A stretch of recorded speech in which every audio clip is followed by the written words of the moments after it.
Shalom, shalom, bien-aimés. Que le Seigneur Jésus-Christ vous bénisse abondamment. Alléluia.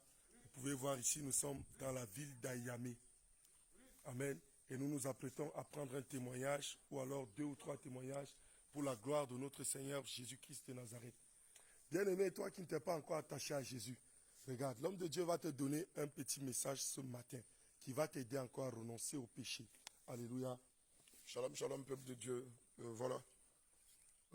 Lorsqu'on lit le passage de Matthieu 3 au verset 17, l'une des premières des choses que le Seigneur Jésus-Christ va déclarer, et d'ailleurs, c'était sa première déclaration, il va dire ceci: répentez-vous, car le royaume des cieux s'est approché de vous. Alléluia. Amen. Évidemment, la subsistance, l'essence même, l'essentiel même de la parole de Dieu repose sur la repentance. Évidemment, la repentance est en 3 parties. Alléluia. Amen. Nous avons la repentance de la pensée qu'on appelle l'esprit, la repentance du sang qu'on appelle le cœur, et la repentance de la chair qu'on appelle le corps. Naturellement, lorsqu'on lit le livre de 1 Thessaloniciens 5 au verset 23, le Seigneur nous recommande de conserver tout notre être, l'esprit, l'âme et le corps, sans reproche, jusqu'à ce qu'il revienne nous chercher. Amen. Alors toi, qui vis encore dans une vie de dissolution, toi qui es encore dans la masturbation, toi, hier nous avons entendu notre bien-aimé Joël nous dit que elle avait comme une force qui la pousse à se masturber et à porter ses regards vers les femmes. Quoi qu'elle ait pris des décisions à maintes reprises pour sortir de la masturbation, pour sortir de l'homosexualité, du lesbiennage, elle n'arrivait pas. Elle a tout essayé. Elle a pris des résolutions. Elle a pris des décisions draconiennes, radicales. Mais malgré tout ce qu'elle a tenté de faire, cela n'a pas prospéré. Bien aimé, lorsqu'on lit Jérémie 17, au verset 7, non, Jérémie 17, pardon, verset 5 à 6, il est dit: maudit soit celui qui prend la chair pour appui. Maudit soit celui qui prend l'homme pour appui. Il est quand même misérable dans le désert. Bien aimé, tu ne dois pas porter ta confiance en toi-même. Parce que nous savons tous qu'il n'y a pas plus traite que le cœur. Cette décision, tu dois l'appuyer sur Christ. Tu dois l'appuyer en donnant ta main au Seigneur Jésus afin qu'il t'en délivre. Bien-aimé, toi qui es dans la cigarette, le Seigneur t'appelle à la repentance. Toi qui, le matin, au lever, la première des actions que tu vas poser, c'est d'acheter des clopes, c'est d'acheter des mèches, c'est de fumer une taf, c'est de jouir de ces choses. Le Seigneur t'appelle à la repentance. Nous savons que l'actualité du jour ici en Côte d'Ivoire, c'est l'homosexualité qu'on appelle vulgairement le houbisme. Toi aussi qui es pédéraste, toi qui es dans des liens de la pédérastie, de l'homosexualité, du lesbiennage, le Seigneur t'appelle à la repentance. Toi qui es encore dans les liens de la drogue, qui aujourd'hui suit les passions de la jeunesse. Bien-aimé, le Seigneur en 2 Timothée 2, verset 22, nous recommande de fuir les passions de la jeunesse. Amen. Le Seigneur te recommande de fuir ces passions. Bien-aimé, que ce soit la masturbation, que ce soit l'homosexualité, que ce soit la cigarette, que ce soit l'alcool, que ce soit la drogue, ces choses sont un piège pour ton âme. Amen. C'est pourquoi Christ, comme il pouvait le dire en Matthieu 3, verset 17, qu'il nous recommande de nous repentir de tous nos péchés. Oui, Seigneur, le Seigneur Jésus t'appelle à te repentir de ces vices-là. Ces vices qui sont comme un filet pour ton âme, Amen. Comme un piège pour ton âme. Amen. Et dont le but ici est de t'égarer, de t'empêcher d'avoir accès au ciel. Bien-aimé, la chair que tu entretiens, la chair que tu nourris tant, un moment, la chair va te lâcher, va te trahir. Le diable veut que tu entretiennes ta chair au détriment, au prix du salut de ton âme. Amen. Bien-aimé, rappelons-nous que Marc 8, verset 36 à 37 nous dit ceci. À quoi sert-il un homme de gagner le monde, de gagner la drogue, de profiter des passions de la jeunesse, de toutes ces choses qui font plaisir à la chair et de perdre son âme? Bien-aimé, tu as encore le temps de rentrer en toi. Tu as encore le temps de faire ton mea culpa. Tu as encore le temps de te poser des questions intrinsèques. Tu as encore le temps de te poser des questions existentielles. Oui, après avoir consommé toutes les drogues de la terre, si je meurs, où ira mon âme? Après m'être masturbé avec tous les sites pornographiques, après avoir fantasmé sur les hommes et sur les femmes, où ira mon âme? Après avoir collectionné des images pornographiques dans mon téléphone, pour me masturber après tout ça, où ira mon âme? Après avoir fumé toutes les cigarettes du monde, Marlboro, Fine Light, Fine Rouge, et j'en passe. Où ira mon âme? Après avoir collectionné toutes les femmes du monde, ayant récolté les plus grands palmarès, en tant que coureur de jupons ou coureuse de pantalons, où ira mon âme à la sortie de tout ça? Bien-aimé, voici des questions existentielles que tu dois te poser.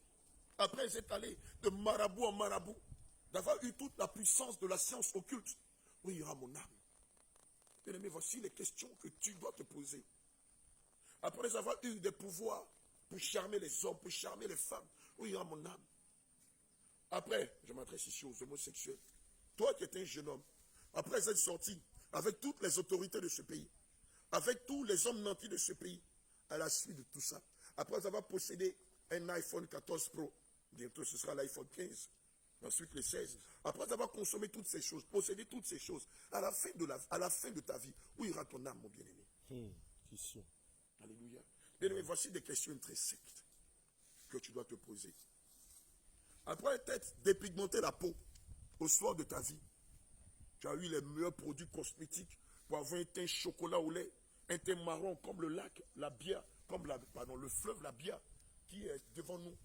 Après avoir eu ce teint marron qui semble être enjoliveur, qui par ce teint attire tous les hommes ou toutes les femmes à t'apprécier, à te convoiter, où ira ton âme? Jeune homme, après avoir collectionné toutes les filles du quartier, où ira ton âme? Jeune homme, après avoir fumé toutes les drogues de la terre, où ira ton âme? Bien-aimé, c'est des questions que tu dois te poser. Voici les vraies questions que tu dois te poser. Oui, après avoir découvert la vie, après avoir mené la vie de Louga ou de George Best, où ira ton âme? Est-ce que tu te poses souvent la question avant de dormir? Est-ce que dans la nuit, tu te lèves et tu te poses ces questions existentielles? La sensualité, la luxure, les orgies, la drogue, la cigarette, le football, les sports de haut niveau, les arts martiaux, la drogue, la cigarette, l'impudicité, la prostitution, l'alcool. Oui, cette vie exubérante que tu mènes, au soir de ta vie, qu'adviendra-t-il de ton âme? Tu t'es déjà posé la question. Au soir de ta vie, qu'adviendra-t-il de ton âme? Oui, parce que nous savons que tout est éphémère sur la terre. Tout ici-bas est éphémère. Je le sais, je crois. Mais lorsqu'on a fini de découvrir toutes ces choses, vous pouvez le constater. Et même, je crois que l'un des plus grands acteurs de cinéma de cette planète nous l'a dit, et je crois que c'est Will Smith, qui disait, oui, je suis riche, j'ai tous les biens de la terre, mais j'ai le sentiment que quelque chose me manque, la paix intérieure. Et bien aimé, la paix intérieure, qui la donne? Et Will Smith a tout ce dont un homme de son âge peut rêver. Il a un chalet, il a un château, il a toutes les voitures en sa possession, il a tous les biens dont un homme pourrait rêver. Mais il a dit, je me rends compte que lorsque je me lève le matin, il y a quelque chose qui me manque, la paix intérieure. Bien aimé, la paix intérieure, c'est le Seigneur Jésus qui te la donne. Amen. Et cette paix, il te l'accorde aujourd'hui, c'est seulement si tu es prêt à te repentir de tes péchés et à les abandonner. Cette paix intérieure, cette quiétude, cette assurance, cette fermeté, cette assurance d'avoir la vie éternelle, bien aimé, il n'y a que Christ qui la donne. Et aujourd'hui, il t'appelle à lui tendre ta main. Le Seigneur Jésus te tend la main, prends-la, saisis-la, comme je te la tends ce matin. Alléluia. Amen. Et viens à lui. Bien-aimé, le sacrifice expiatoire a déjà été fait. Il a déjà versé son sang à la croix pour l'effacement de tes péchés. Tout ce qui te reste à faire, c'est de renoncer à tes péchés. Et de dire, Seigneur, je suis fatigué. Je suis fatigué et chargé. Et ce matin, je viens à toi avec le fardeau de la masturbation, avec le fardeau de l'alcool, avec le fardeau de la drogue, avec le fardeau de la prostitution, avec le fardeau de l'homosexualité, avec le fardeau des passions de la jeunesse. Seigneur Jésus, décharge-moi. Décharge. Seigneur Jésus, décharge-moi. Décharge. Dis-lui, Seigneur Jésus, décharge-moi. Et il te déchargera. Oui, et pendant que je parle, le Saint-Esprit te décharge de ce fardeau de l'impudicité, de la colère, de la violence. Le Seigneur Jésus te décharge du fardeau de la rébellion. Amen. Il te donne un nouveau fardeau qui est doux et qui est léger. Amen.